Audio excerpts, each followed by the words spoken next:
Oke, ya izin, izin mulai. Assalamualaikum warahmatullahi wabarakatuh. Alhamdulillah pada pagi hari ini kita semua di bidang kesehatan, bapak-bapak, ibu-ibu sekalian ya. Perkenankan kami dari Poliklinik Saraf akan memberikan edukasi terkait mengenai kesehatan.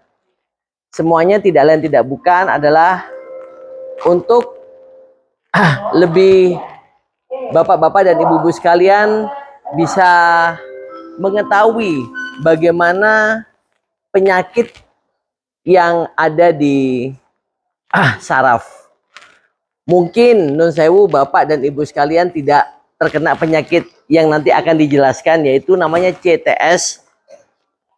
Siapa tahu nanti ada saudara ataupun sanak famili yang terkena, nanti bisa diberikan informasi tentang CTS.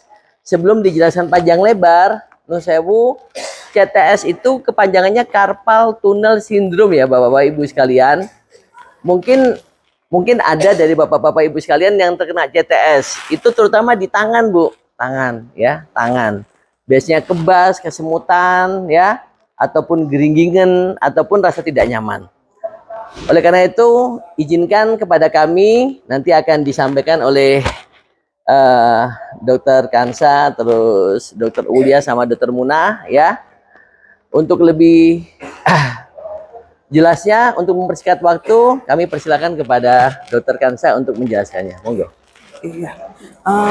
Izin nggih Bapak Ibu, jadi CTS itu singkatannya apa? Dari Carpal Tunnel Syndrome. Jadi CTS sendiri itu merupakan kelainan pada saraf, terutama sarafnya itu ada kerusakan di bagian mana? Di bagian terutama di pergelangan tangan. Nah, di pergelangan tangan sini itu ada namanya sarafnya namanya medianus. Nah, sarafnya itu di sini nanti, ada di terowongan sini yang dimana bisa rusak, nanti itu menyebabkan ada rasa semutan, kebas, terutama itu pada di jari 3 yang pertama, jempol, telunjuk, tengah, sama 4 yang jari keempat juga bisa, tapi biasanya itu sebagian saja, setengahnya saja.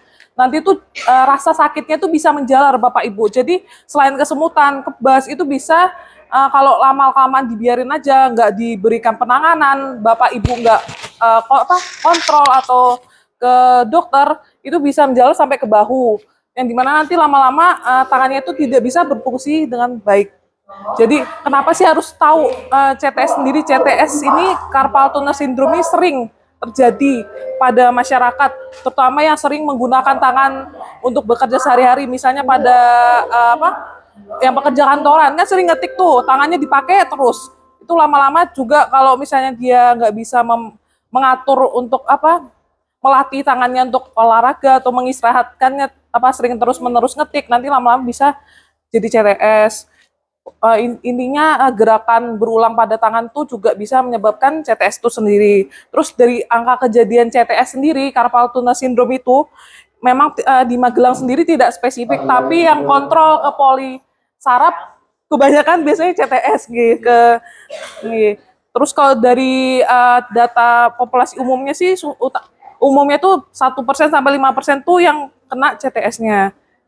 Jadi kalau di Magelang sendiri belum tahu berapa, jadi harus dibutuhkan data penelitian lebih lanjut. Ini dilanjutkan ke teman saya, Dokter Ulia. Baik, terima kasih sebelumnya untuk Dokter Kansa. Izin untuk kembali menjelaskan ulang terkait dari CTS tadi ya. Jadi tadi untuk gejalanya sudah banyak dijelaskan. Intinya ada kebas di tangan, kemudian di jari, dan bisa menjalar apabila tidak segera ditangani seperti itu. Nah, kemudian apa sih sebetulnya yang bisa menyebabkan dari CTS ini? Nah, selain yang pertama tadi, gerakan berulang, jadi misalnya ketika Bapak, Ibu-ibu banyak melakukan kegiatan yang berulang, seperti tadi misalnya kalau masih muda masih mengetik ya, banyak mengetik di kantor, kemudian kalau misalnya ibu-ibu itu sedang beraktivitas di rumah banyak mengepel atau mencuci baju, atau mungkin punya usaha laundry, atau punya usaha catering misalnya, kan banyak masaknya kan tiap hari nggih, kemudian juga banyak mencuci piring seperti itu. Nah, gerakannya kan berulang-ulang dan kebanyakan di tangan ya untuk kekuatannya seperti itu. Nah, sehingga ketika kegiatan ini terus harus dilakukan, kemudian waktu istirahatnya itu kurang, jadi tangannya itu kebanyakan bergerak, kemudian kurang diistirahatkan seperti itu. Misalnya istirahatnya cuma ketika tidur gitu. Nah, itu bisa menyebabkan kemungkinan dari terjadinya CTS ini semakin besar seperti itu. Jadi ketika bapak-bapak, ibu-ibu sudah mulai merasakan ada kesemutan atau misalnya istilahnya geringgingen seperti itu, nah silakan bisa segera diperiksakan. Bisa jadi itu merupakan salah satu dari gejala CTS seperti itu. Nah, kemudian nanti ketika diperiksakan mungkin akan dilanjutkan evaluasi dan monitor oleh dokter sehingga nanti bisa dilakukan penanganan segera sehingga yang tadinya hanya di tangan itu gejalanya tidak sampai menjalar ke bahu seperti itu. Dan mungkin untuk cara meregangkan tangannya, kemudian cara mengistirahatkan tangannya akan dijelaskan kembali oleh dokter selanjutnya, yaitu dokter Muna.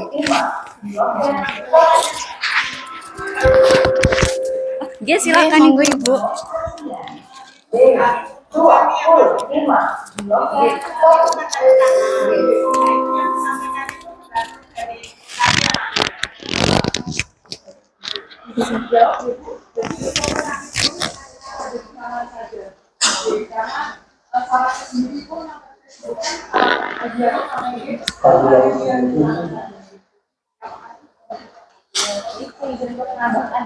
Jadi kalau hari ini pembahasannya tentang CTS atau carpal tunnel syndrome itu kan manifestasinya ada di kanan.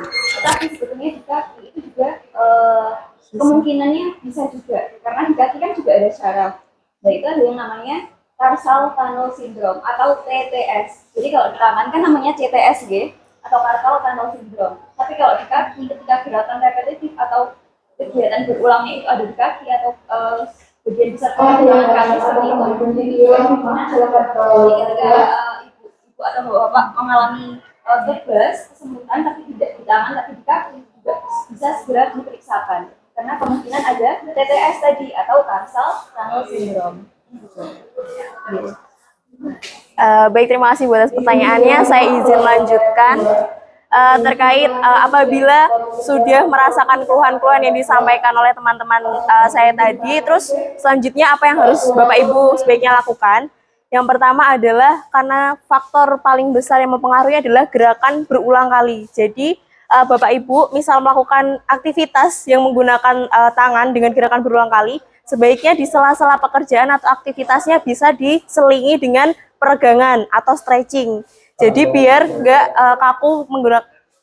kaku digunakan dengan gerakan yang sama.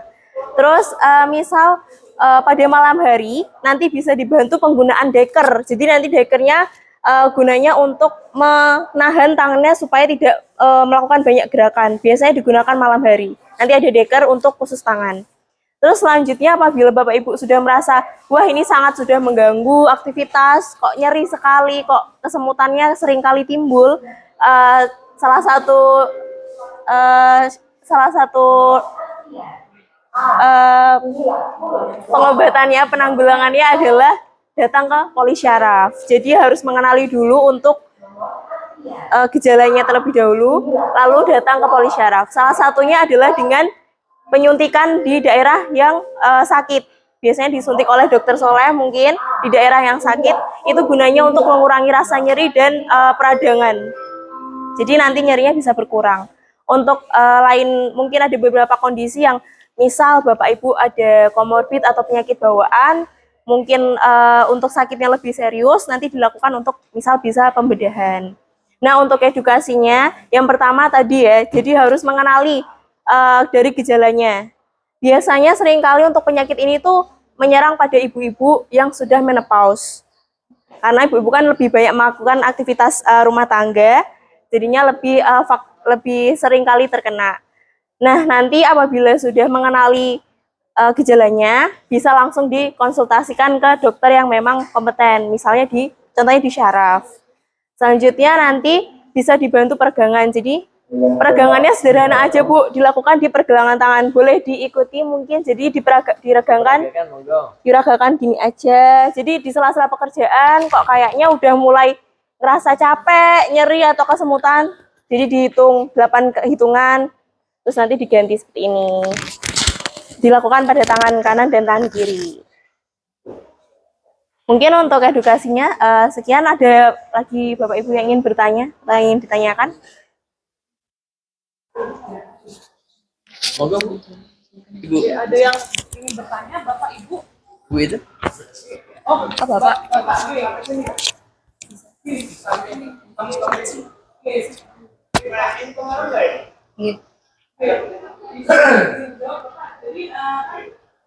bisa dari perkembangan ini kalau dari taman itu dilanjut, jalan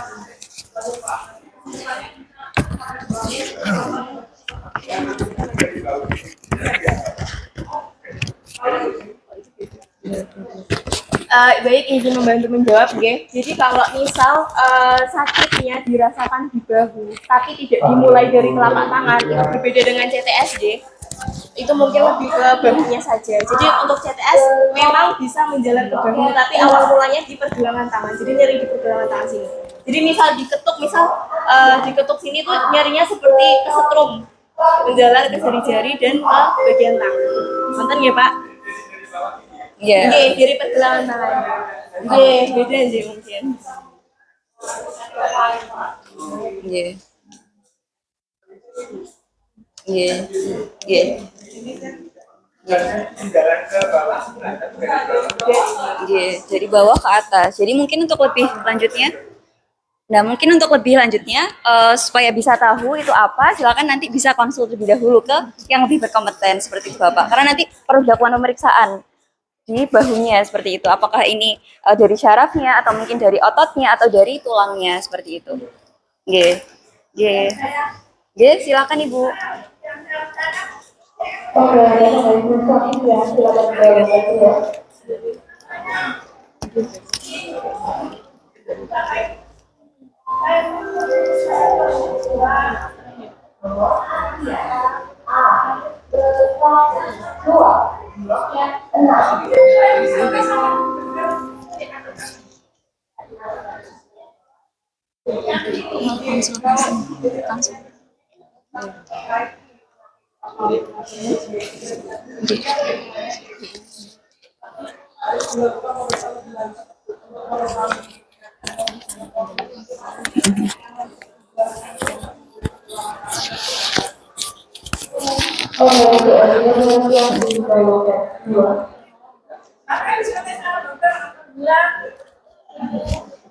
Atur dulu. Nggih. Nggih. Baik, terima kasih Bapak-bapak, Ibu-ibu untuk perhatiannya. Semoga apa yang kami sampaikan bisa bermanfaat. Mohon maaf karena ada keterbatasan waktu, nggih. Nggih. Usia berapa tahun untuk CTS ini bisa terkena? Karena kita ketahui bersama teknologi sekarang penggunaan IP, apalagi anak-anak kan mulai dari pagi sampai mereka menjelang tidur, tangan itu tidak pernah berhenti, apalagi dia membutuhkan HP. Mungkin sejak beberapa tahun CTS ini bisa terkena di keluarga kita, sehingga kita bisa membatasi si anak untuk menggunakan apa namanya tangannya beraktivitas. Ya, terima kasih Bapak untuk pertanyaannya. Jadi untuk CTS ini sebetulnya tidak mengenal usia ya, untuk predileksi atau usia yang bisa terkena. Karena tadi faktor yang paling mempengaruhi itu adalah gerakan dari repetitifnya atau berulangnya itu. Jadi ketika masih muda tetapi dia sudah banyak melakukan gerakan yang berulang, terutama di bagian tangan, kemungkinan besar dapat terkena CTS juga. Mungkin tidak langsung saat itu, misalnya 7 tahun. Tidak langsung 7 tahun itu terkena. Mungkin nanti ketika sudah usia remaja atau usia dewasa baru terasa untuk gejalanya, seperti itu Bapak. Baik, terima kasih untuk pertanyaannya. Mohon maaf kami harus menutup sesi ini karena keterbatasan waktu dan poli akan segera dimulai, seperti itu. Nah, jadi di sini tadi CTS itu adalah carpal tunnel syndrome. Tetapi di sini juga ada CTS juga. Apa itu? Yaitu cepat tangani sekarang. Jadi jangan sampai CTS itu menjalar tadi ya, menjalar ke bahu dan menjadi gejala yang lebih berat seperti itu. Baik, mungkin dari kami cukup sekian. Mohon maaf bila ada kesalahan atau kekurangan dalam penyampaian. Semoga bermanfaat dan dapat dibagikan kepada orang-orang tersayang di sekitar. Amin, amin. Baik, kami cukupkan. Wassalamualaikum warahmatullahi wabarakatuh. Dibagikan lagi aja itu yang baru datang. masih ada. Oh, Ya, ada lagi kan?